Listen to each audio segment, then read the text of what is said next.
Efésios 4, verso 1 até o versículo 6. Diz o seguinte: Rogo-vos, pois eu, o prisioneiro no Senhor, que andeis de modo digno da vocação a que fostes chamados, com toda a humildade e mansidão, com longanimidade, suportando-vos uns aos outros em amor, esforçando-vos diligentemente por preservar a unidade do Espírito no vínculo da paz. Há somente um corpo e um Espírito, como também fostes chamados, numa só esperança da vossa vocação.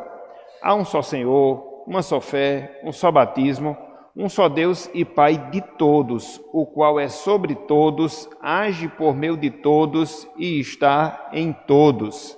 Até aqui, até o versículo 6, que o Senhor nos abençoe e que Ele esteja aplicando a porção da sua palavra em nossos corações. Amém.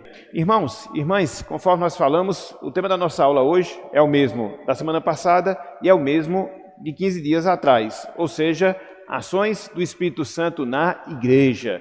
Então, esse estudo, ele vem completando essa série das operações do Espírito Santo, no seu sentido mais específico, conforme nós vimos no primeiro estudo, na vida e no ministério de Jesus. No seu sentido mais específico, conforme nós vimos em estudos anteriores, na nossa vida enquanto crentes em Cristo Jesus. E agora, como nós estamos considerando as operações do Espírito Santo sobre a sua igreja, sobre a igreja de Jesus Cristo. Então, conforme nós falamos em momentos anteriores, o Espírito Santo, ele tem, vamos assim dizer, essa atuação dupla. Ele atua no sentido individual, na vida e no coração de cada um de nós que somos salvos, que somos remidos. Contudo, a sua operação não se resume a essa atuação mais individual de cada um de nós. Não. A atuação do Espírito, ela é vista também, ela é manifesta, ela é experimentada no corpo de Cristo, ou seja, na comunhão dos santos, no corpo da igreja de Jesus Cristo. Então, com base nesse item, nesse último item, nós estamos a considerar algumas dessas ações. Nós vimos, em primeiro lugar, que o Espírito Santo ele age na igreja porque foi o Espírito Santo que deu origem, que originou a igreja, pelo menos no seu sentido internacional, a igreja internacional de Cristo. Mas não só isso, o Espírito Santo não só ele age dando origem à igreja, mas também o Espírito Santo ele age capacitando a igreja para que através dos dons espirituais, a igreja ela possa seguir no seu processo de edificação, no seu processo de evangelização. Foi a segunda operação. Na semana passada, nós vimos duas outras operações que o Espírito Santo ele realiza no corpo de Cristo. Em terceiro lugar, ele é o instrutor, ele é o ensinador, o professor da igreja. É através do Espírito que nós somos ensinados, é através do Espírito que nós somos instruídos, e a gente vê que o Espírito Santo ele opera em duas frentes nesse processo de ensino. Por quê? Em primeiro lugar, o Espírito Santo, ele nos traz as Escrituras Sagradas. Tanto é, conforme nós vimos, as Escrituras Sagradas, elas são produto da inspiração divina. E quem esteve por trás desse processo? O Espírito Santo. Então, o Espírito Santo nos ensina dando-nos as Escrituras Sagradas. O Espírito Santo nos ensina, nos instruindo no seu sentido mais específico propriamente dito. Por quê? Como igreja, através dos dons que ele dá, dos dons de ensino, ele promove a edificação, ele promove a instrução, ele promove o ensino sobre a sua igreja. Então nós vimos isso domingo passado. Além dessa terceira operação, em quarto lugar, nós vimos que o Espírito Santo, ele governa a igreja, ele dirige a igreja. E a gente observou que isso se dá no seu sentido prático, através dos dons que ele concede, sobretudo através dos ofícios que ele promove dentro da igreja, quer seja o ofício de presbítero, no seu sentido específico, quer seja o seu ofício de diácono. No seu sentido de presbítero, através dele, o Espírito Santo ele vai ensinando, através do ofício diaconal, ele vai assistindo os santos. E a gente observou que o Espírito Santo ele está nessa responsabilidade de instituir esses homens para que esses homens possam administrar a igreja de Deus. Então, a gente já viu 4 dessas operações do Espírito Santo na igreja. O Espírito Santo dá origem à igreja, o Espírito Santo capacita a igreja, o Espírito Santo ensina a igreja, o Espírito Santo, ele governa a igreja. Então hoje, com a graça de Deus, a gente vai seguir. E queira Deus que dê tempo da gente observar os demais pontos que nós temos aí a trabalhar. Ou seja, o ponto 5, o ponto 6, o ponto 7 e o ponto 8. Então vamos lá, vamos seguir dentro dessa sistemática que nós temos aqui, dessa programação que nós temos aqui, para que assim a gente possa trabalhar. Então, em quinto lugar, o Espírito Santo, ele unifica a igreja. Em quinto lugar, o Espírito Santo, ele unifica a igreja. Irmãos, irmãs, o Espírito Santo, ele une todos os cristãos em um só corpo, em uma só igreja. Tanto é que essa é uma das figuras que o apóstolo Paulo usa para descrever a igreja. O apóstolo Paulo, ele descreve a igreja como o corpo de Jesus Cristo. Esse corpo, ele é formado por vários membros. E quem são esses membros? Esses membros somos nós. E nós somos unidos, nós somos ligados uns aos outros através do Espírito Santo. Na prática, isso é o que nós chamamos de comunhão cristã. Por quê?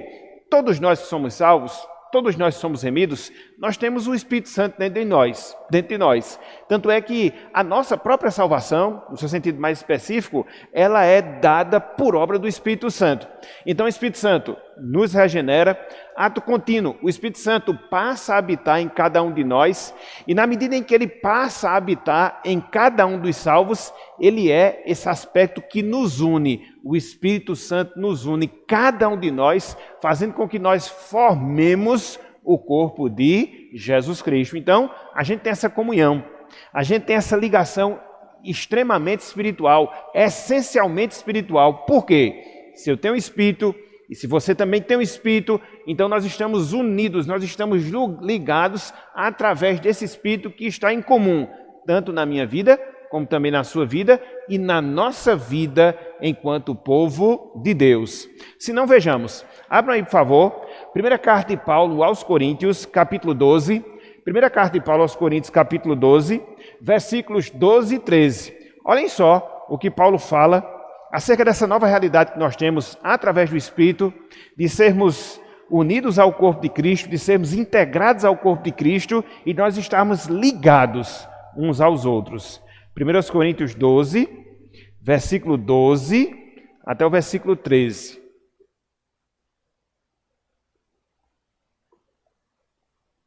Primeiros Coríntios 12, 12 e 13.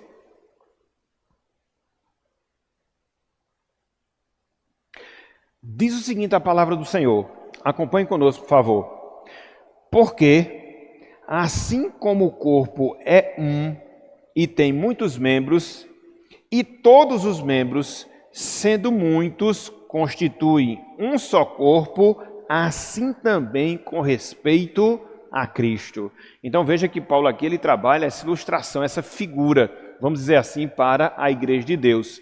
Ele pega o corpo humano e ele vê que o corpo humano ele é formado de vários membros. E o corpo ele é composto desses membros.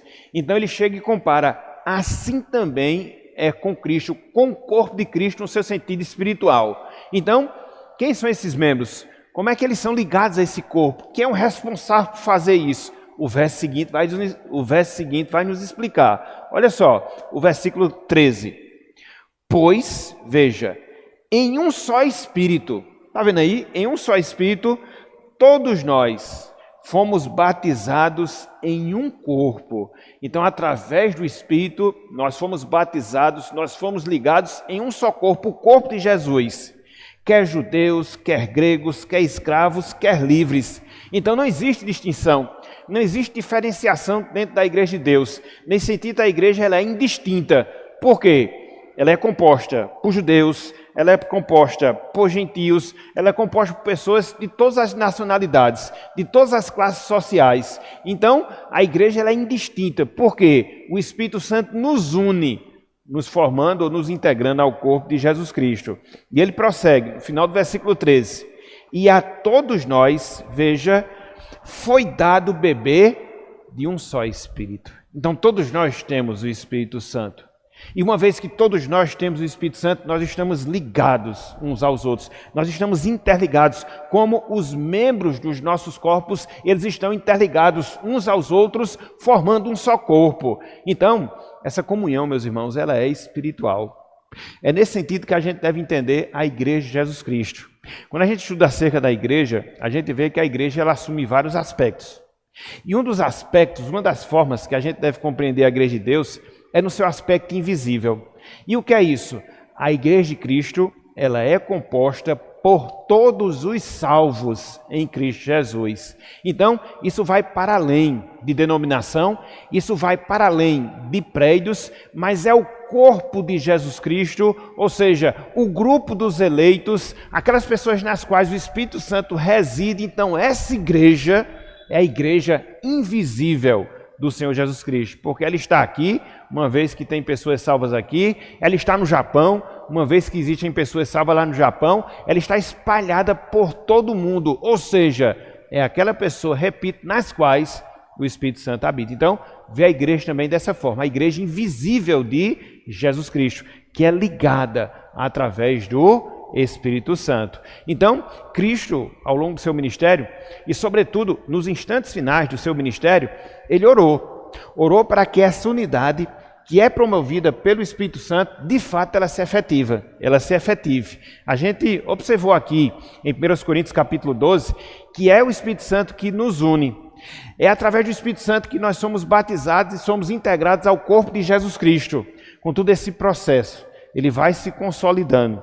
E para que ele possa se consolidar, Cristo ele intercede para que haja essa unidade dentro da sua igreja. Quando a gente volta a nossa atenção lá para a oração sacerdotal, que foi a última grande oração feita pelo Senhor Jesus Cristo, a gente percebe que num dado momento, no seu sentido específico, Cristo ele faz essa súplica a Deus, ou seja, para que houvesse essa unidade em meio à diversidade do seu corpo. Abram aí, por favor, João, Evangelho de João, capítulo 17. O Espírito Santo unifica a igreja, Cristo ora para que a igreja seja unificada, e já já a gente vai ver que nós temos a responsabilidade de fazer com que essa igreja ela esteja unida. Olha só, João 17, versículo 11. Olha só, a oração que Jesus Cristo faz, a oração sacerdotal, e em parte dela ele tem essa preocupação. Que preocupação? Que a igreja esteja unida. Na verdade é uma coisa interessante, né? Se você olha e se você analisa a oração sacerdotal, você vai perceber que muita dessa oração ela é voltada para isso, para que a gente viva em união, para que a gente viva em unidade. E quando você começa a pensar a razão pela qual Cristo fez isso, você chega à conclusão que não foi sem motivo. Por quê? Porque como pessoas individualmente falando diferentes, a gente tem essa tendência, meus irmãos, de nos separar, de quebrar essa união. Por quê? Muitas vezes nós temos os nossos pensamentos, muitas vezes nós temos os nossos propósitos, muitas vezes nós temos as nossas visões, muitas vezes nós temos os nossos gostos, e isso de certa forma prejudica a unidade do corpo de Jesus Cristo. Então, é coisa difícil manter a unidade. Eu não estou dizendo manter a uniformidade, nós não somos iguais. Ninguém é igual no corpo de Jesus Cristo. Ninguém é igual dentro da igreja de Jesus Cristo. Nós somos diferentes. Recebemos educação diferentes, vivemos em ambientes diferentes, temos personalidades diferentes. Agora, dentro da igreja, a gente tem que ter esse propósito. O que é aquilo que nos une? O que é aquilo que é mais importante? O que é aquilo que é principal? E lutarmos por isso, meus irmãos, para que coisas pequenas não venham prejudicar a obra de Deus. Infelizmente isso acontece. Muitas vezes a gente deixa o nosso eu prejudicar a obra de Deus. Muitas vezes a gente deixa que coisas pequenas elas possam influenciar e elas possam prejudicar o todo da igreja. O seu trabalho de edificação dos santos, o seu trabalho de evangelização, a sua tarefa de assistência aos santos. Por quê? Muitas vezes nós nos colocamos em primeiro lugar dentro dessa prioridade. E é a minha vontade, é o meu desejo. Se as coisas não acontecem do jeito que eu quero dentro da igreja, se as pessoas não fazem aquilo que eu quero dentro da igreja, então aquela igreja já não serve mais para mim. E aí a gente vai quebrando essa unidade. Então foi por isso que Cristo ele orou por unidade, para que a gente possa ser um só. Somos diferentes, mas para que a gente possa ter essa unidade. Olhem só, João 17, versículo 11, em parte dessa oração, Cristo diz ao Pai: já não estou no mundo, mas eles, no caso os discípulos, por extensão cada um de nós, continuam no mundo, ao passo que eu vou junto de ti, ou para junto de ti, melhor dizendo. Cristo prossegue: Pai Santo, guarda-os em teu nome, que me deste. Com que objetivo? Para que eles sejam um, assim como nós. Meus irmãos, que pedido elevado Cristo fez a Deus aqui. Porque quando você analisa a pessoa do Pai, a pessoa do Filho, eles têm unidade perfeita. E Cristo está dizendo que nós, enquanto igreja, devemos ser um, assim como é um o Pai e o Filho. Que responsabilidade! Que responsabilidade! Então veja, o Espírito Santo nos une e nós devemos orar para que essa unidade se efetive, mas não só devemos orar para que essa unidade se efetive, nós precisamos trabalhar para que essa unidade ela possa se consolidar. Olhem só, mais uma vez, Efésios capítulo 4. Foi o texto que a gente deu na introdução, foi por isso que eu fiz a leitura dele, para que a gente pudesse já atentar para esse fato. Efésios capítulo 4, versículo 3 e versículo 4.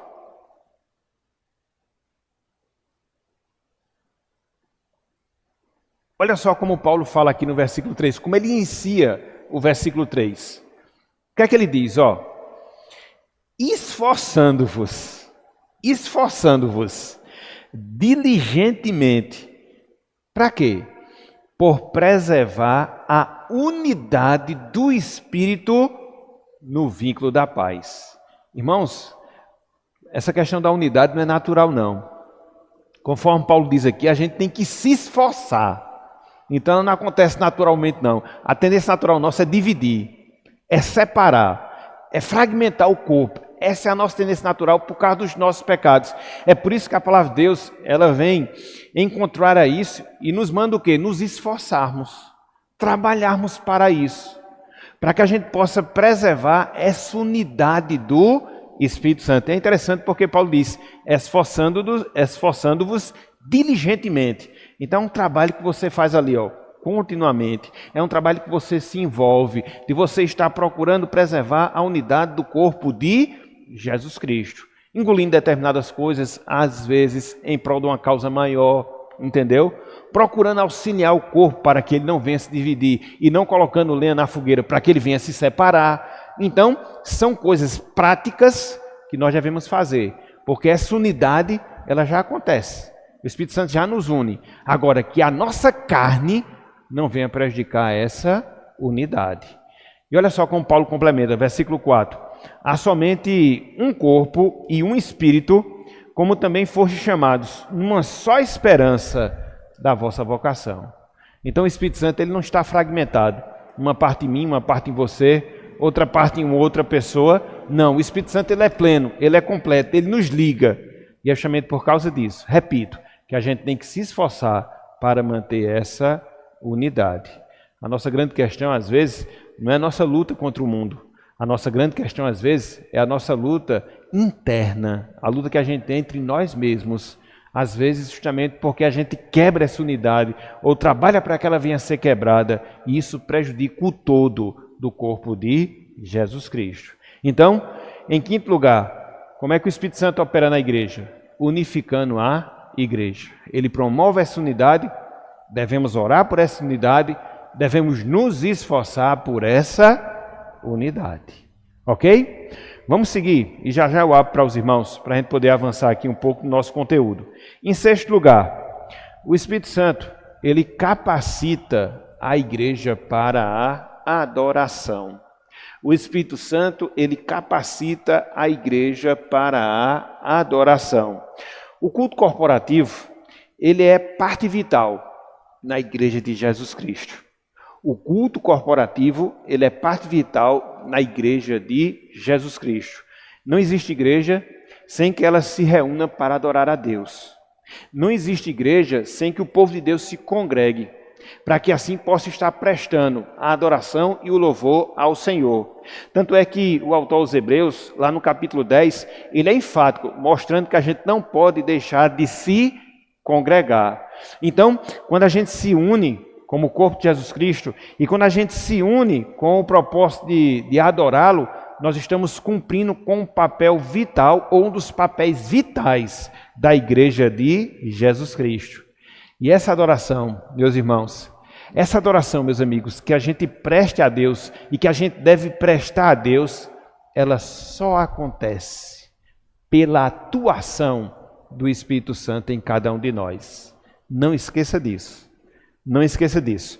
A adoração é parte vital da igreja de Cristo. Sim, devemos nos reunir para adorar a Deus. Mas para que essa adoração ela chegue a Deus, ela chegue ao nosso Senhor, é indispensável que o Espírito Santo ele haja no meio da sua igreja. E aí você pode perguntar, mas por que isso? Por que isso? Qual é o envolvimento, no seu sentido mais direto? Qual é o envolvimento, no seu sentido mais prático, do Espírito Santo na adoração? É grande, meus irmãos. É grande, minhas irmãs. Por quê? A gente vê que em cada parte do culto, nós precisamos da atuação do Espírito Santo. Por exemplo, nos cânticos que a gente entoa a Deus. Os cânticos são parte integrante do culto. A gente precisa se reunir para adorar, e quando a gente adora a Deus, a gente louva o seu nome. A gente adora o seu nome através de canções. E o Espírito Santo, ele é responsável por nos dar o conteúdo dessas canções. Por quê? Aquilo que a gente louva, porque aquilo que a gente canta deve estar fundamentado aonde? Na palavra de Deus. O nosso louvor não deve ser fruto da nossa imaginação. As nossas canções, elas não devem ser produzidas por aquilo que a gente pensa ser correto, ou por aquilo que a gente pensa ser bonito em Deus. Não. As nossas canções, elas têm que manifestar o ensinamento da palavra de Deus. Abram aí, por favor, Efésios capítulo 5. Efésios capítulo 5. Ô meus irmãos, como a gente precisa, sobretudo nos dias de hoje, como a gente precisa ser criterioso com as nossas músicas, ou criteriosos, melhor dizendo, com as nossas músicas.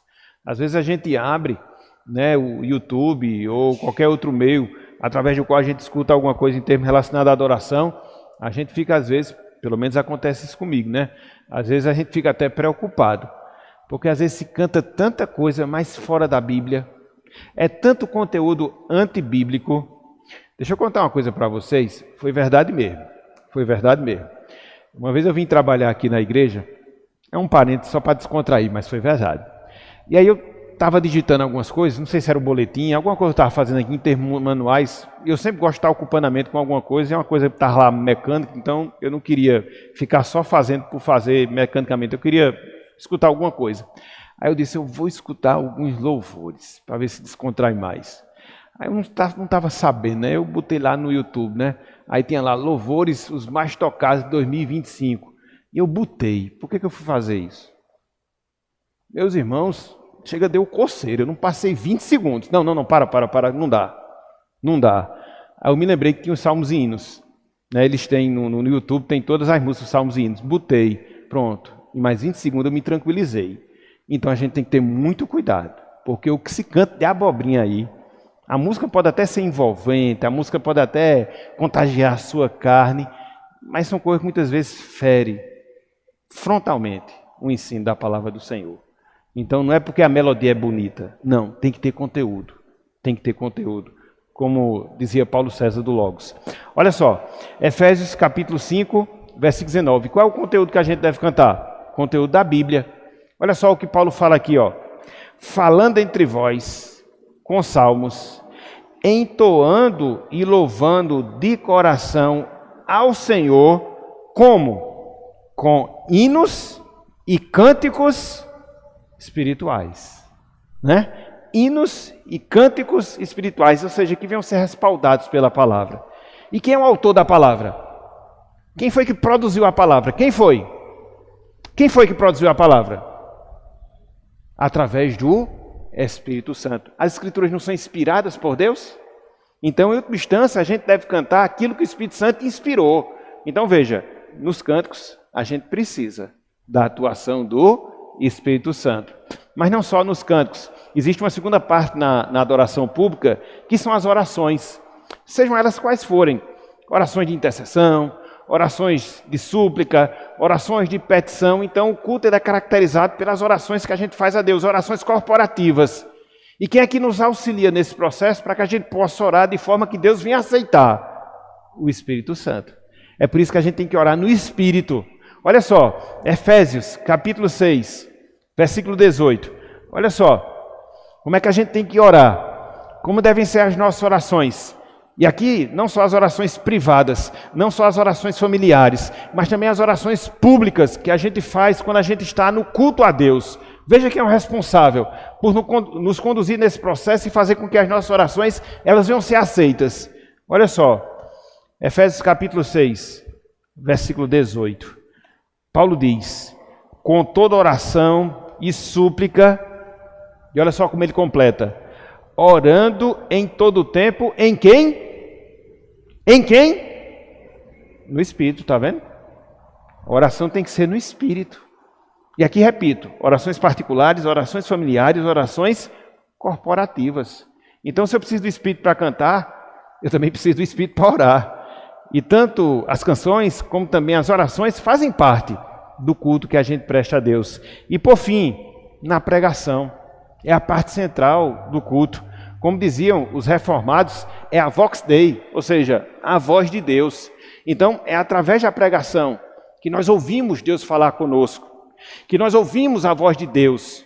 É por isso que nós devemos ser o mais fiel possível ao texto bíblico, dentro da sua interpretação, dentro da sua explicação, dentro da sua aplicação, porque quanto mais fiéis ao texto bíblico nós somos, então Deus estará falando mais profundamente conosco. Então muitas vezes a gente deixa se empolgar muito por questão de oratória. A oratória de certa forma é boa, ninguém está negando isso, mas a oratória é secundária. O que é o primário na pregação? Está se explicando a palavra? Está se dando a interpretação correta ao texto bíblico? Sim. Então Deus está falando comigo. Deus está falando comigo. Então é o Espírito Santo responsável por isso. Seja porque ele compôs a Escritura, seja porque a gente deve pregar no poder do Espírito Santo. Cabe a nós, enquanto pregadores, clamarmos pela misericórdia de Deus, suplicarmos pela sua graça, para que Ele nos use através do seu Espírito e para que nós falemos a palavra de Deus, movidos, fortalecidos pelo Espírito. Olha só o que Paulo fala acerca disso. Abram aí, por favor. Primeira carta de Paulo aos Tessalonicenses, capítulo 1, versículo 5.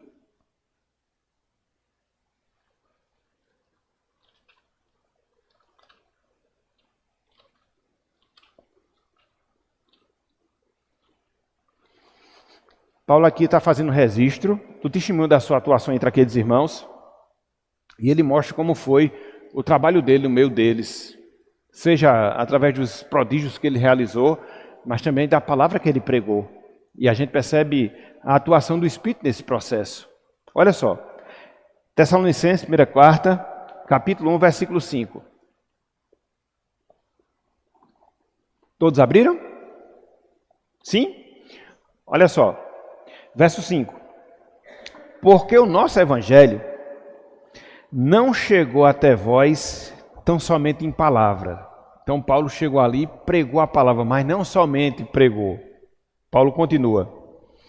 Mas também, ou melhor dizendo, mas sobretudo em poder. Então Paulo pregou e manifestou o poder de Deus através das coisas miraculosas que ele fazia, que no período apostólico era realizável, vamos assim dizer. Então, como é que se deu isso? Seja a pregação, seja a atuação miraculosa, ele fala, mas sobretudo em poder, veja, no Espírito Santo. E ele complementa, e em plena convicção, assim como sabeis ter sido o nosso procedimento entre vós e por amor de vós. Então Paulo pregava com poder, o poder do Espírito, a palavra de Deus. Paulo realizava no poder do Espírito os sinais que Deus promovia através dele. Então, no sentido específico, na pregação, o poder do Espírito Santo atuando através do ministério do apóstolo Paulo.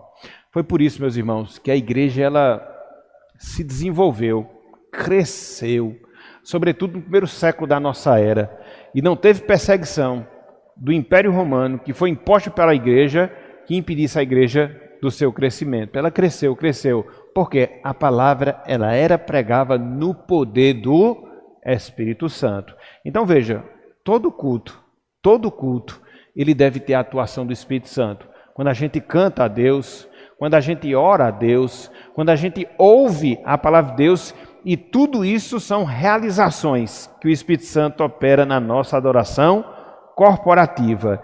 Então, Deus, ele só pode ser adorado de maneira genuína e de maneira correta através da atuação do Espírito Santo. Foi aquilo que Cristo disse, que a gente deve adorar a Deus em espírito e em verdade. Alguém já disse uma frase que eu achei extremamente pertinente e que se encaixa bem com isso que nós estamos discorrendo aqui. Alguém disse o seguinte, o culto sem o Espírito Santo é morto. O culto sem o Espírito Santo é morto. E com isso, eu não estou dizendo que a gente deve dar cambalhota no culto, que a gente deve estar falando em novas línguas, que a gente deve estar gritando. Isso não é manifestação do Espírito Santo. Isso é manifestação carnal. Outras coisas mais. Mas uma coisa eu sei, não é manifestação do Espírito Santo. Quando é que um culto se manifesta através do Espírito Santo? Quando a gente canta cânticos que respaldem a verdade de Deus, respaldem a verdade de Deus. Quando a gente ora no Espírito Santo, quando a gente prega com poder a palavra inspirada por Deus, esse sim é um culto cheio do Espírito. Esse é um culto com a atuação do Espírito Santo. E é esse culto, meus irmãos, que a gente deve promover a cada domingo, quando nós nos reunimos na presença do nosso Deus. Então, o Espírito Santo também nos ajuda nisso, ou seja, o Espírito Santo nos ajuda na adoração. O Espírito Santo unifica o corpo de Cristo, o Espírito Santo ajuda na adoração a Cristo. Hoje, foi o que a gente já viu, o Espírito Santo unifica a igreja. Foi o que a gente já viu, o Espírito Santo auxilia na adoração na igreja. Terceiro lugar hoje, e em sétimo lugar, somando todos os nossos pontos, o Espírito Santo ele atua na evangelização da igreja. O Espírito Santo, ele atua na evangelização da igreja. Irmãos, não existe evangelismo sem a presença do Espírito Santo. Não existe evangelismo sem a presença do Espírito, sem a operação do Espírito. E é interessante porque o Espírito Santo ele atua em duas frentes nesse trabalho de evangelização. O Espírito Santo ele atua em duas frentes nesse trabalho de evangelização. Em primeiro lugar, o Espírito Santo ele atua nos mensageiros da palavra de Deus, naquelas pessoas que são chamadas, que são designadas por ele para pregar o evangelho. E quem são essas pessoas? Quem foram essas pessoas? Todos nós. Tanto é que lá em Mateus capítulo 28, Cristo disse que nós deveríamos ir por todas as nações e fazer discípulos. Lá em Marcos capítulo 16, Cristo também disse que nós deveríamos ir por todo mundo e pregar o evangelho a toda criatura. Então todos nós, enquanto salvos, somos instrumentos de evangelização. Talvez alguns de nós com o dom do evangelismo, da pregação, isso pode acontecer, mas no seu sentido geral, todos nós podemos evangelizar. Por quê? Evangelizar é você falar das boas novas de salvação. E se você já experimentou essa salvação, você tem como falar dela. A gente só fala daquilo que experimenta. Então, se você experimenta, você tem como falar. Dentro da sua capacitação, dentro da sua limitação, dentro das suas qualidades, mas todos nós temos, porque todos nós temos o Espírito Santo. E foi essa a promessa que Cristo nos deu, que o Espírito Santo estaria sobre aqueles que realizariam esse trabalho de pregar o Evangelho. Abram, por favor, Atos capítulo 1, versículo 8. Atos capítulo 1, versículo 8. Olha só, foi uma promessa que Cristo deu aos discípulos e, por extensão, é uma promessa que está reservada para nós. Atos 1, 8.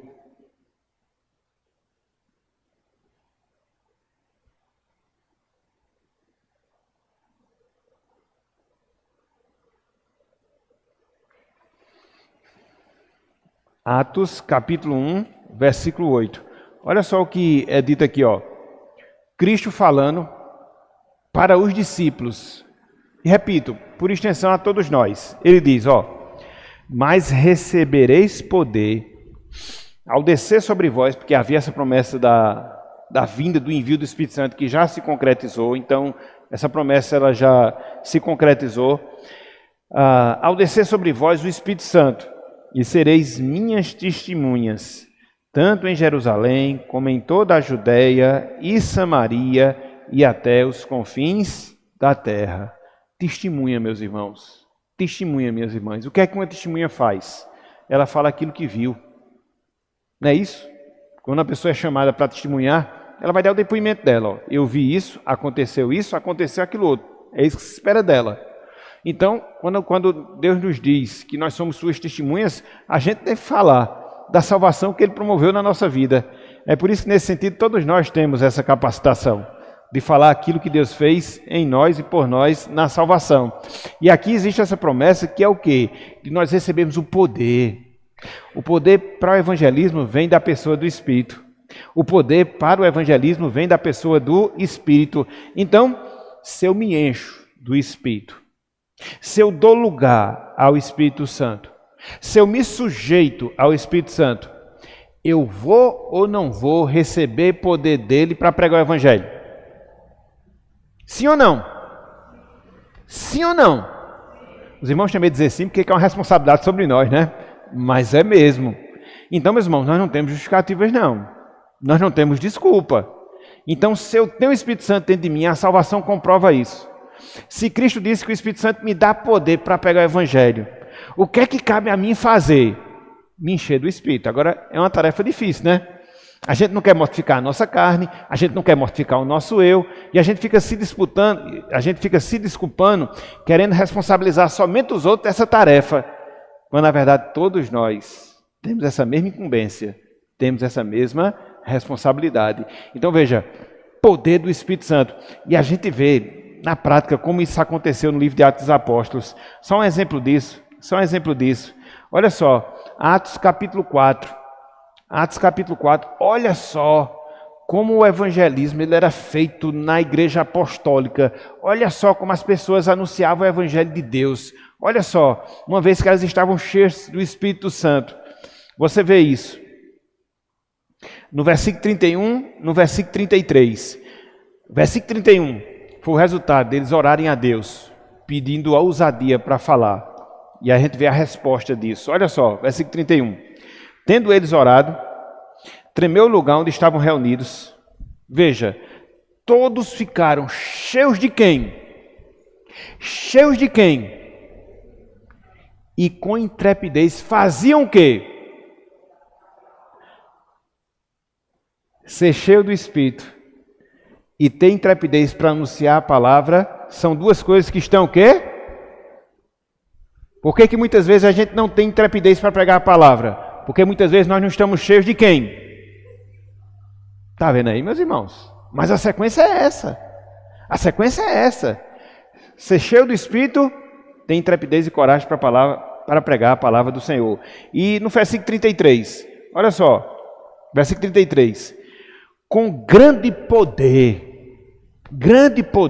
Estão lembrados que a promessa de Cristo, lá em Atos capítulo 1, versículo 8, é que a gente iria receber poder? Estão lembrados que foi essa promessa? Então a gente vê que essa promessa está se cumprindo, ela se cumpre ao longo de todo o livro de Atos. Versículo 33. Com grande poder, os apóstolos faziam o quê? Davam testemunho, falavam da ressurreição do Senhor Jesus Cristo. E em todos eles havia abundante graça.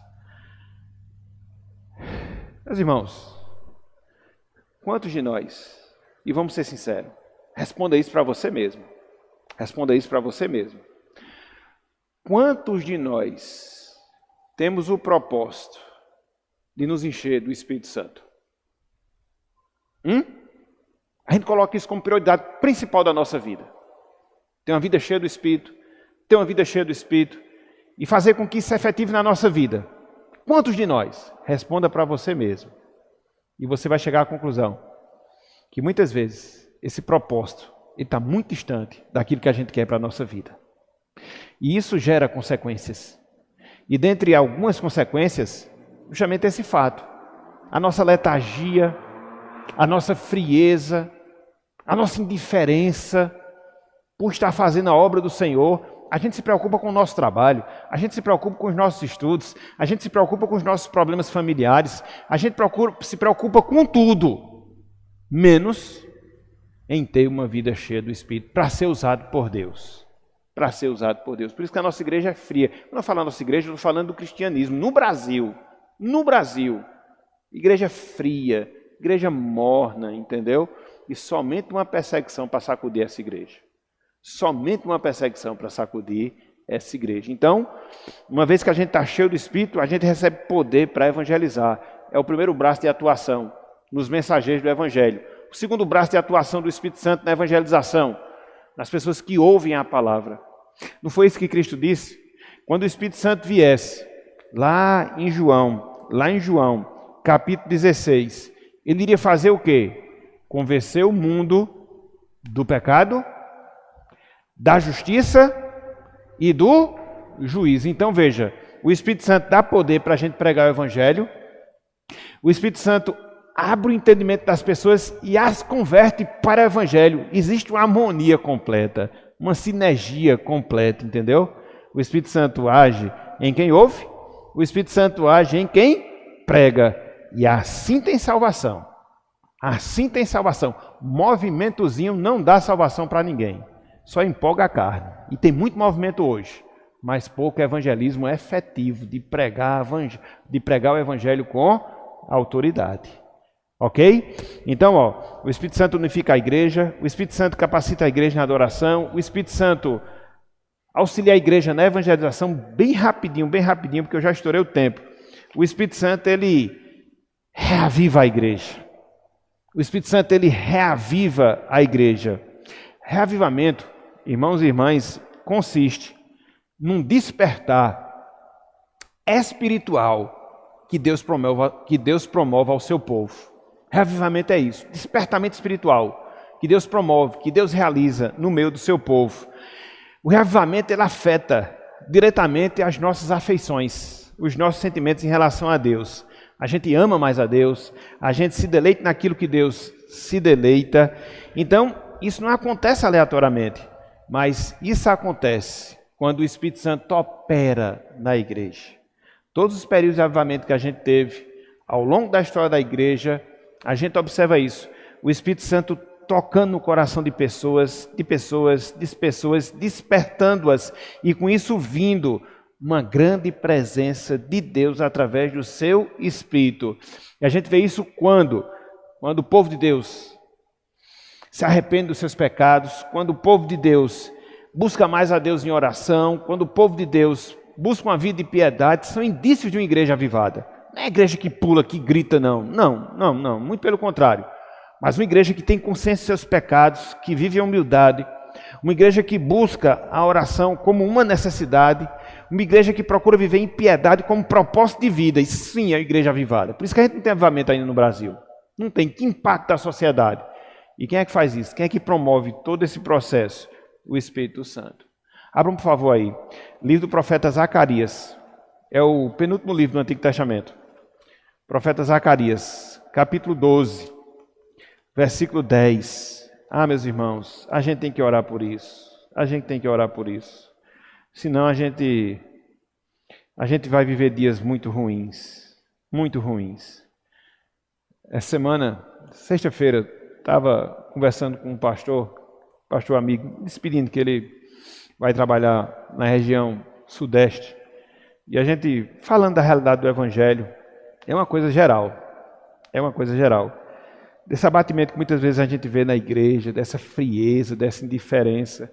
Isso não é só na igreja, isso começa nos seminários, mas é uma coisa assim que está se alastrando. É por isso que a gente precisa muito pedir a Deus que Ele nos dê o verdadeiro avivamento. Não é empolgação não, porque se eu fizesse aqui qualquer movimento, que botasse uma música agitada, que fizesse brincadeira, isso aqui estava cheio, meus irmãos.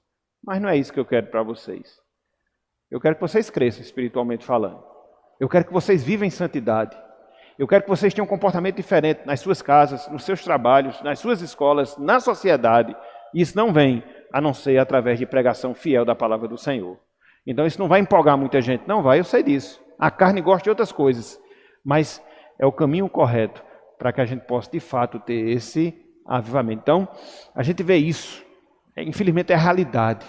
Né? Eu conversando com esse pastor, e ele também é professor de seminário, isso começa nos seminários. Muitas vezes as pessoas vão para lá querendo serem pastores, querendo ser líderes, mas com uma preguiça intelectual grande. Grande mesmo. Ela até estava falando, a gente passa um artigo de 15 páginas, mas professor, estudinho. Rapaz, como é que pode um negócio desse? Acaba quer ser pastor, tem preguiça de ler 15 páginas. Imagina um negócio desse. Vai usar inteligência artificial para preparar os sermões. Se você quiser, você faz isso. O computador mostra. Quero um sermão disso. Inteligência artificial faz. Bem direitinho. Entendeu? Só reproduzindo, meus irmãos. Só reproduzindo. Então, precisamos de avivamento. Olha só. Zacarias capítulo 12, versículo 10. Diz o seguinte, ó. E sobre a casa de Davi e sobre os habitantes de Jerusalém, derramarei o quê? Olha só, meus irmãos, olha só, minhas irmãs. O espírito de graça e de súplica olharão para aqueles a quem transpassaram, pranteá-lo-ão, como quem pranteia por um unigento, e chorando por ele, como se chora amargamente pelo primogênito. Chamando a atenção aqui, ó, derramar o espírito de graça e de súplica. Será que a gente vê derramado esse espírito no nosso meio? De igreja que busca a Deus em oração. Veja como são as nossas reuniões de oração. Veja como são as nossas reuniões de oração.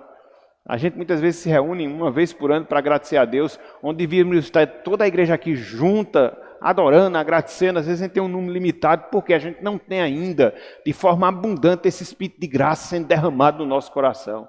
A gente pede a Deus, a gente resmunga, a gente reclama, mas a gente nunca para agradecer, para suplicar, para clamar. E por isso a gente fica com essa igreja letárgica, fria, indiferente em relação às coisas espirituais.